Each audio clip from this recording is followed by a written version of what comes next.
श्री गर्ग संहिता के मथुरा खंड का दूसरा अध्याय। केशी का वध।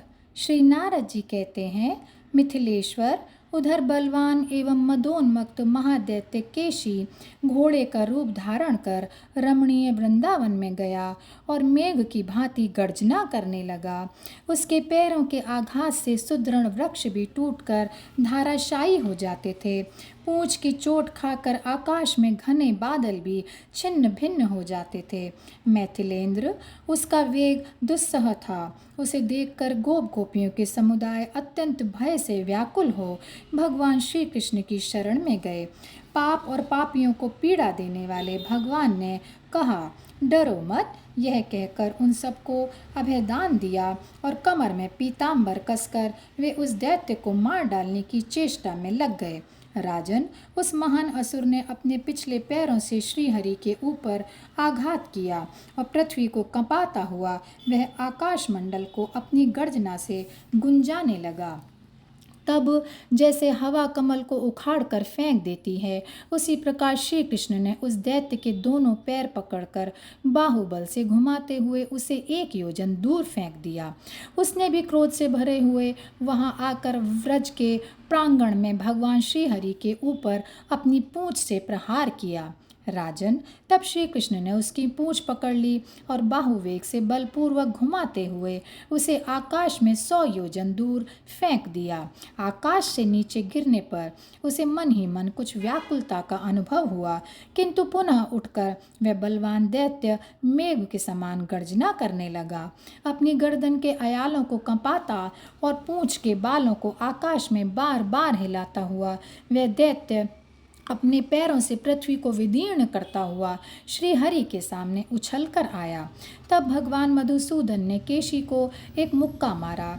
उनके मुक्के की मार से वह 2 घड़ी तक बेहोश पड़ा रहा। तब उस अश्वरूपधारी असुर ने श्रीहरि के गले को अपने मुंह से पकड़ लिया और उन्हें उठाकर वह भूमंडल से 1,00,000 योजन दूर आकाश में उठ गया। वहां आकाश में उन दोनों के बीच 2 पहर तक घोर युद्ध हुआ। राजन, वह अपने पैरों से, दांतों से, गर्दन के अयालों से, पूंछ और तीखी खुरों से बार बार श्रीहरि पर आघात करने लगा। तब श्रीहरि ने उसे दोनों हाथों से पकड़कर इधर उधर घुमाना आरंभ किया और जैसे बालक कमंडलू फेंक दे, उसी प्रकार उन्होंने आकाश से उस दैत्य को नीचे गिरा दिया। फिर भगवान श्रीहरि ने उसके मुंह में अपनी बाँह डाल दी। वह बाँह उसके उदर तक जा पहुंची और असाध्य रोग की भांति बड़े जोर से बढ़ने लगी। इससे उस महान असुर की प्राणवायु अवरुद्ध हो गई और वह मल त्यागने लगा। उसका पेट फट गया और वह अश्वरूपधारी असुर तत्काल प्राणों से हाथ धो बैठा। शरीर से पृथक होने पर उसने तत्काल दिव्य रूप धारण कर लिया और मुकुट तथा कुंडलों से मंडित हो भगवान श्री कृष्ण को दोनों हाथ जोड़कर प्रणाम किया। कुमुद बोला, माधव, मैं इंद्र का अनुचर हूँ। मेरा नाम कुमुद है। मैं बड़ा तेजस्वी, रूपवान और वीर था तथा देवराज इंद्र पर छत्र लगाया करता था।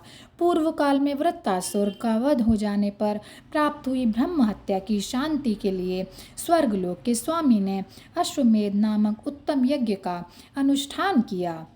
अश्वमेध का घोड़ा श्वेत वर्ण का था। उसके कान श्याम रंग के थे और वे मन के समान तीव्र वेग से चलने वाला था। मेरे मन में उस पर चढ़ने की इच्छा हुई। इस कामना से मैं प्रसन्न हो उठा और उस घोड़े को चुराकर अतल लोक में चला गया। तब मरुदगणों ने मुझ महादुष्ट को पाश में बांधकर देवराज इंद्र के पास पहुंचाया। देवेंद्र ने मुझे शाप देते हुए कहा, दुर्बुद्धे, तू राक्षस हो जा। भूतल पर 2 मनवंतरों तक तेरी घोड़े की सी आकृति रहे। प्रभो, आज आपका स्पर्श पाकर मैं उस शाप से तत्काल मुक्त हो गया हूँ। देव, अब मुझे अपना किंकर बना लीजिए। मेरा मन आपके चरण कमलों में लग गया है। आप समस्त लोकों के एकमात्र साक्षी हैं। आप भगवान श्री हरि को नमस्कार है।